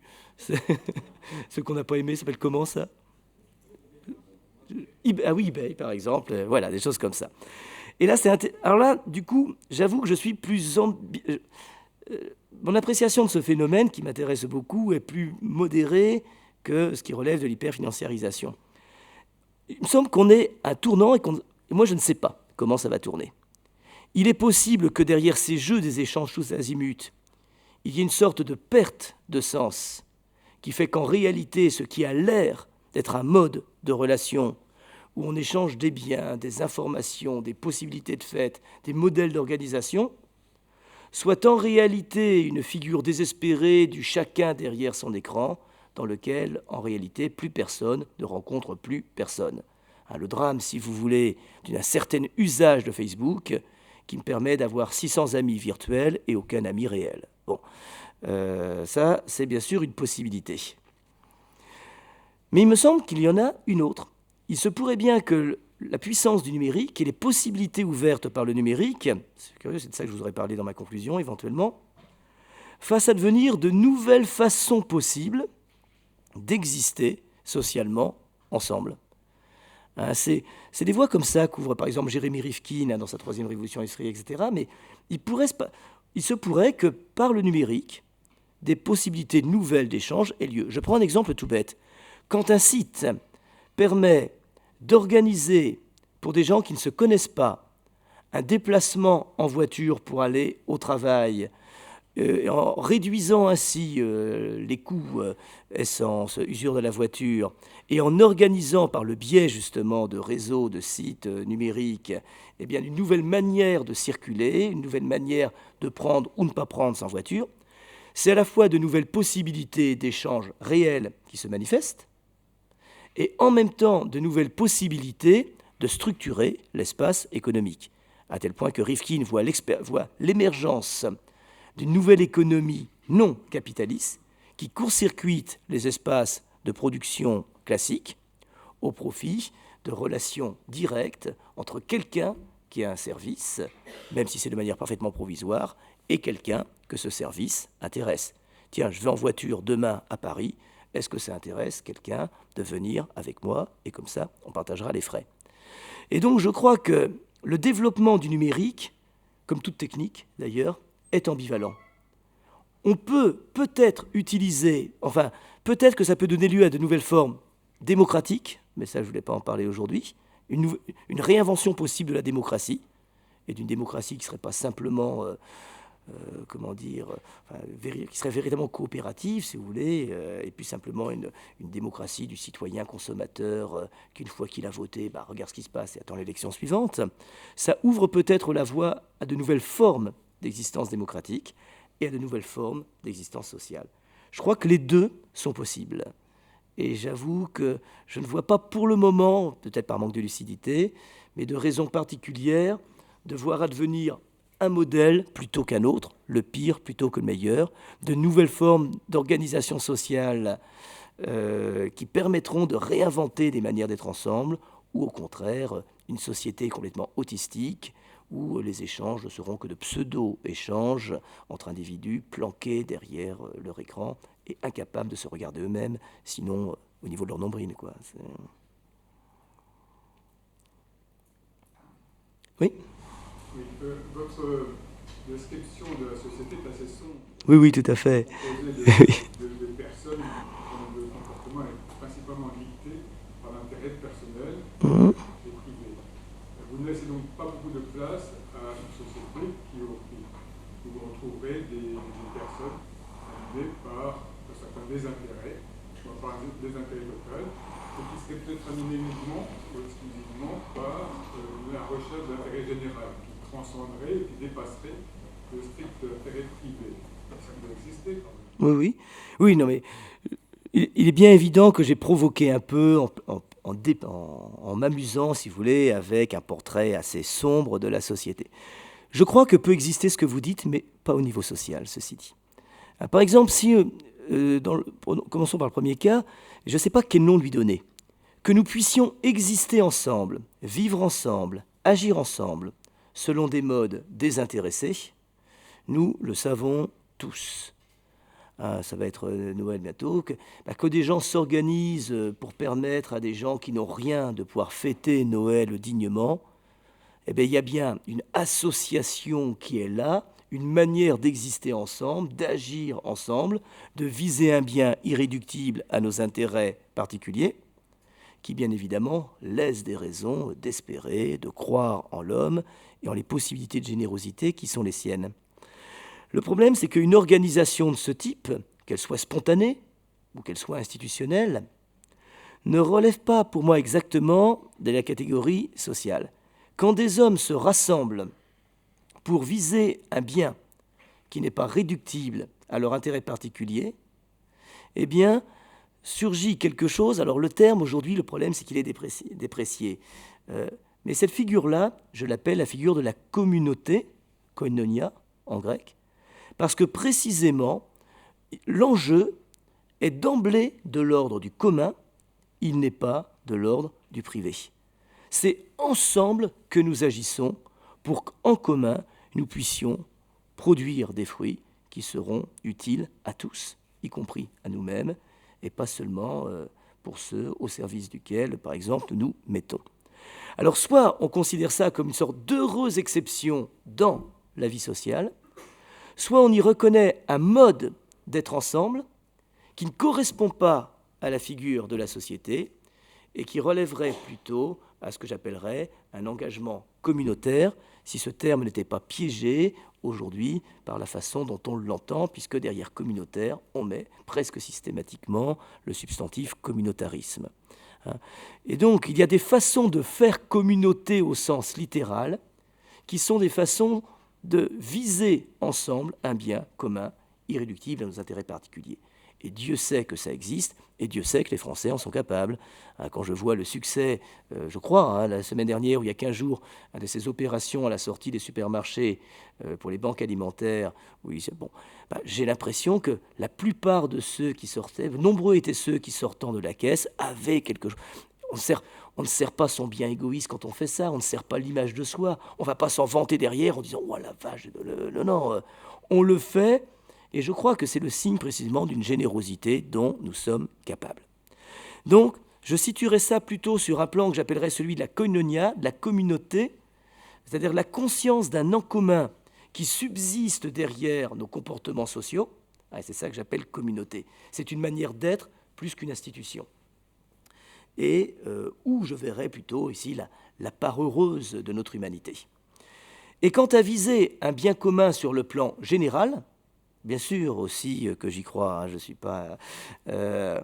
mais je ne crois pas non plus que la société soit le lieu où viser ce bien commun, parce que par définition, une société rassemble des associés qui sont associés pour la réalisation d'un but qui est commun à tous, mais qui n'est pas le bien commun, d'un intérêt commun et non pas le bien commun.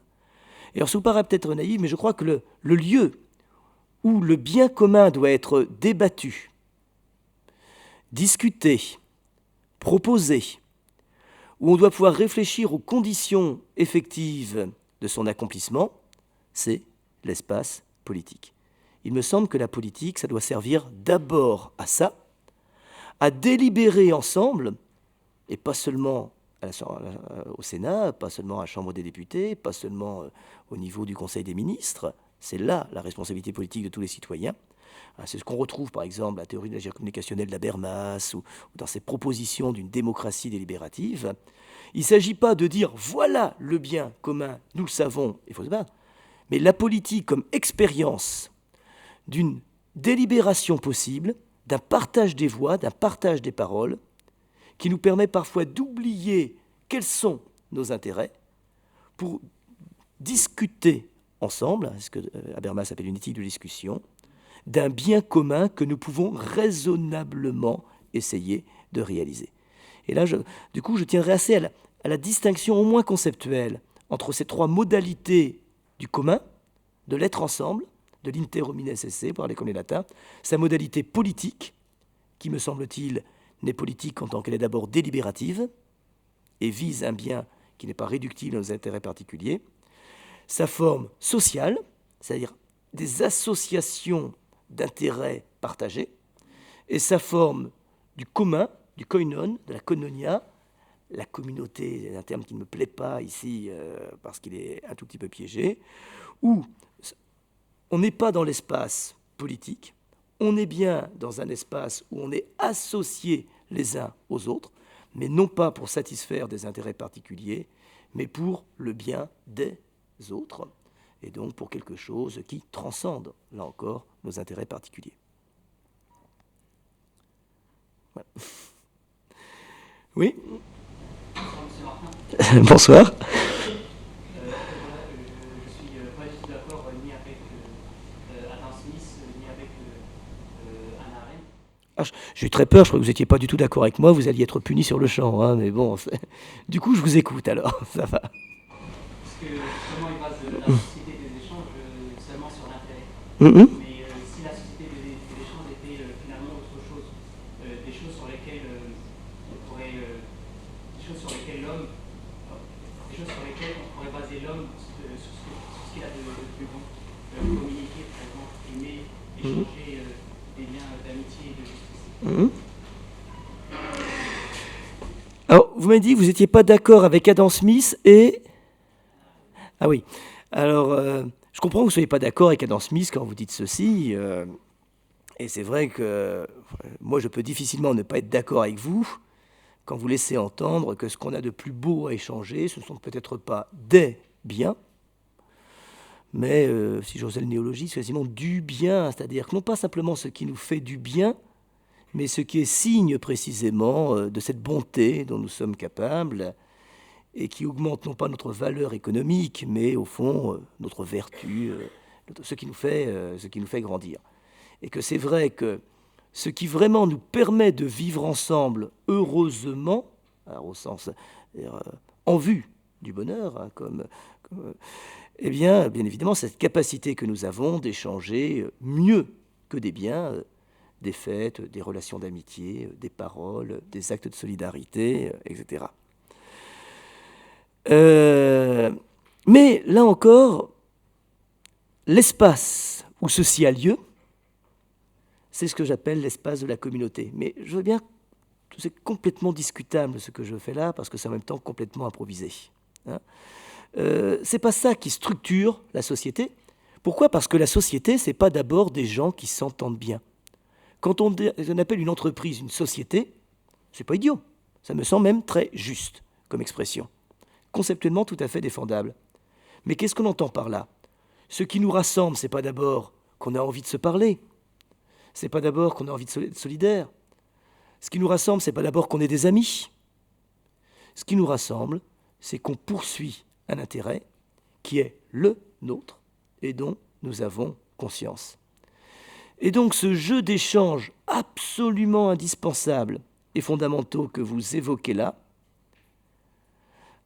relève précisément de ce que je viens d'appeler, en répondant à monsieur, l'échange communautaire, mais encore une fois, je suis preneur de n'importe quelle expression qui pourrait aller mieux que celle-ci, de ce que j'ai appelé la communauté, mais qui n'est pas à entendre dans le sens des gens qui en commun font quelque chose, mais des gens qui se reconnaissent par leurs actes et les paroles qu'ils échangent, quelque chose de commun, irréductible à leurs intérêts particuliers.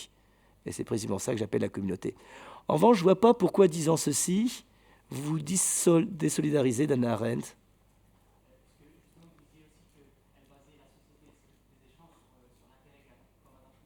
Ah oui, oui, parce que les...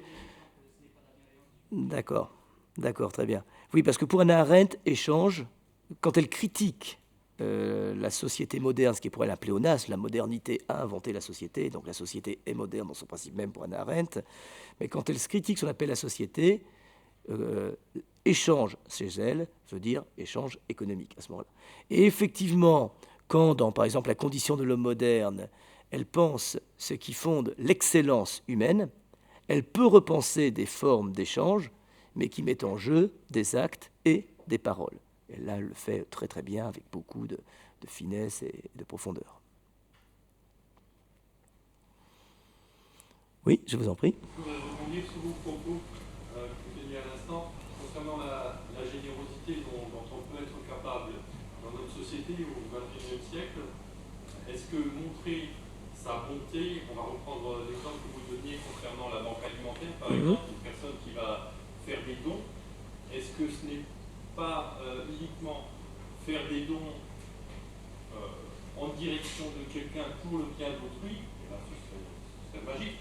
Est-ce qu'il n'y a pas derrière ça une autre volonté qu'on ne veut peut-être même pas se montrer à soi, c'est-à-dire se faire du bien en se disant j'ai établi là un acte de générosité et par là même flatter son propre ego?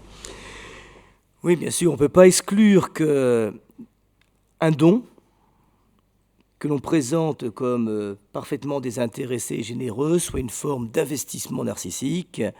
C'est-à-dire qu'en réalité, j'investis sur un capital particulier l'image que j'ai de moi-même lorsque je fais du bien à autrui.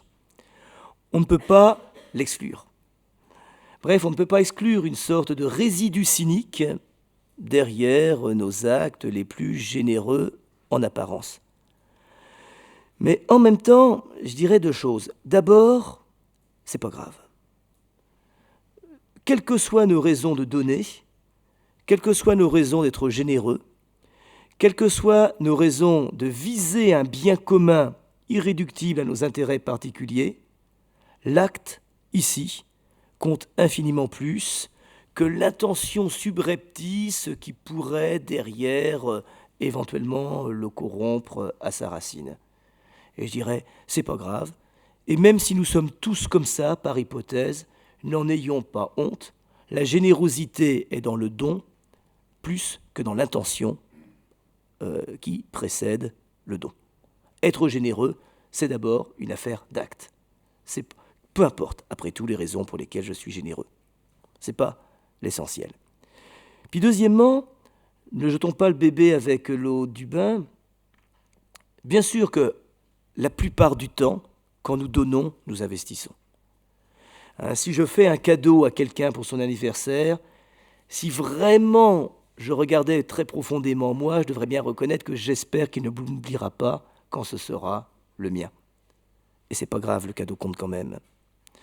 Que même quand je fais un cadeau à mes enfants, dont je sais bien qu'ils ne pourront pas me le rendre, il n'est pas question que je leur donne des sous, puis quoi encore, je ne vais pas en faire des petits échangistes, non, des petits producteurs-consommateurs, même, je sais bien qu'il va falloir que je lutte contre moi pour le cadeau donné, ne pas dire « Bon, puis j'espère que maintenant vous allez être un petit peu sage, ou avec tout ce que j'ai fait pour toi. » Bon, voilà.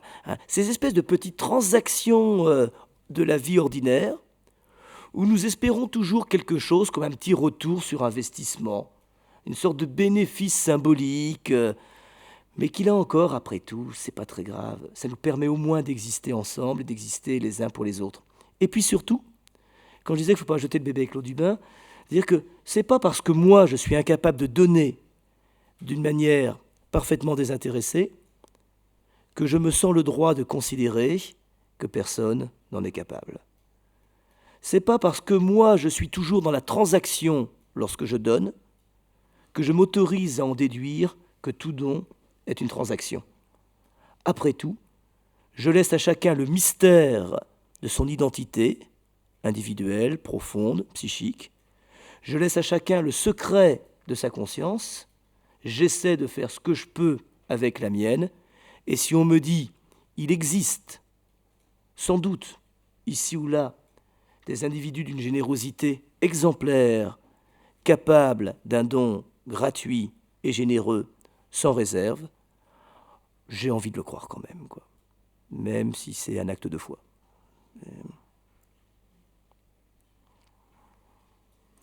Éventuellement une dernière question.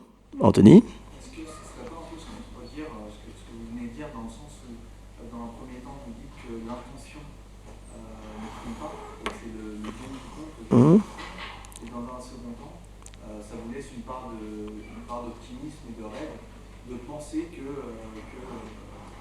chacun puisse agir sans intérêt commun, enfin sans intérêt particulier, et dans l'intérêt commun. Oui, j'ai pas dit que ça ne compte pas, cette part plus ou moins consciente. Je veux dire, faut pas la mettre en avant. Hein, c'est ça que j'ai voulu dire. Même si elle existe, et bien évidemment qu'elle existe. Hein, là, c'est bien sûr, hein, vous avez tout à fait raison. Faut pas considérer que parce qu'elle est de l'ordre de l'intention, elle est première. Elle est peut-être première chronologiquement, elle est peut-être première psychologiquement, mais ce qui est premier dans l'ordre de la générosité, c'est l'acte accompli. C'est ça que je voulais dire, et c'est donc ça qu'il faut regarder d'abord. L'acte accompli, c'est pas l'arbre qui cache la forêt. C'est la forêt qui cache peut-être en elle un arbre un petit peu tordu. Mais c'est pas grave, ça fait une belle forêt quand même, quoi. C'est bon. Et du coup, oui, il y a sans doute une sorte de contradiction, parce que je veux croire à la fois en la générosité de l'homme, là où, bien évidemment, il est facile de succomber au cynisme et de ne pas y croire. Or, c'est vrai, il y a une contradiction. Chacun se débrouille avec ses contradictions, ses tensions, ses conflits intérieurs. Il y a en moi à la fois quelqu'un qui refuse le cynisme et qui pourtant sait bien que l'homme, ce n'est jamais qu'un homme, quoi. Et je suis comme tout le monde, j'essaie de me débrouiller avec ça, pas seulement pour les autres, mais y compris pour moi-même, bien sûr. Voilà, je vous remercie beaucoup de votre attention, puis alors au mois de janvier...